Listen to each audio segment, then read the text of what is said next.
វិស័យទេសចរណ៍និងសេដ្ឋកិច្ចក្រៅប្រព័ន្ធនៅកម្ពុជាកំពុងរងផលប៉ះពាល់ដោយសារតែចំនួននៅមជ្ឈមបូព៌ា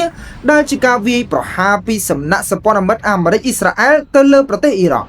ប៉ះពាល់ត្រង់ថាជើងហោះហើរមួយចំនួនត្រូវបានផ្អាកឬលុបចោលដែលធ្វើឲ្យចំនួនភ្ញៀវទេសចរមកកម្ពុជាមានការធ្លាក់ចុះដូច្នេះអ្នកធ្វើការក្នុងសេដ្ឋកិច្ចក្រៅប្រព័ន្ធនិងអ្នកធ្វើការពាក់ព័ន្ធទៅនឹងវិស័យទេសចរក៏ត្រូវបានធ្លាក់ចំណូលផងដែរ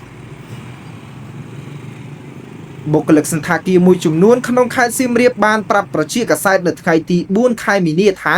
រយៈពេលប្រមាណថ្ងៃចុងក្រោយនេះមានភ្ញៀវជាច្រើនបានលុបចោលការកក់បន្ទប់និងសេវាផ្សេងៗរបស់សន្តាគារក្រោមហេតុផលផ្សេងៗគ្នា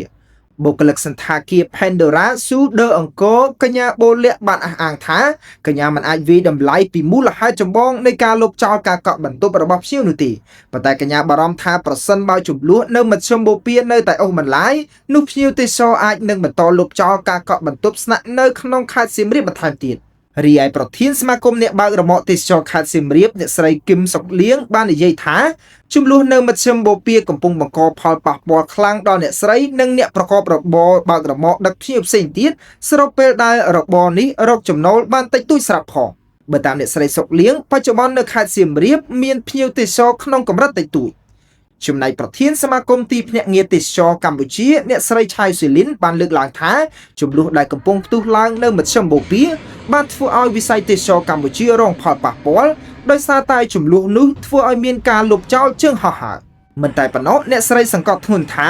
រលកនៃការលុបចោលភ្លាមនៃការកក់សន្តាគារនិងកញ្ចប់ដំណើរទេសចរពីសំណាក់ភ្ញៀវទេសចរកំពុងកើតមាននៅទូទាំងខេត្តសៀមរាបនិងរាជធានីភ្នំពេញ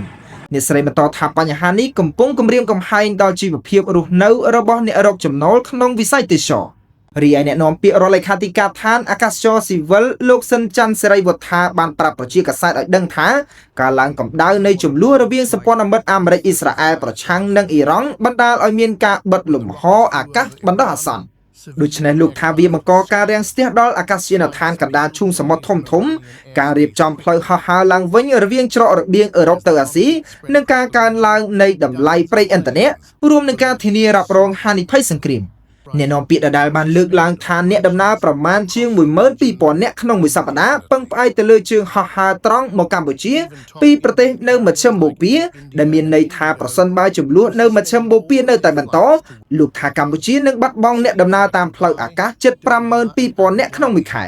ទោះជាយ៉ាងណាលោកថារដ្ឋលេខាធិការឋានអាកាសចរស៊ីវិលកំពុងតែសម្របសម្រួលជាមួយនឹងក្រុមអាកាសចរនិងអាជ្ញាធរពាក់ព័ន្ធដើម្បីតាមដានការវិវត្តរបស់ជើងហោះហើរ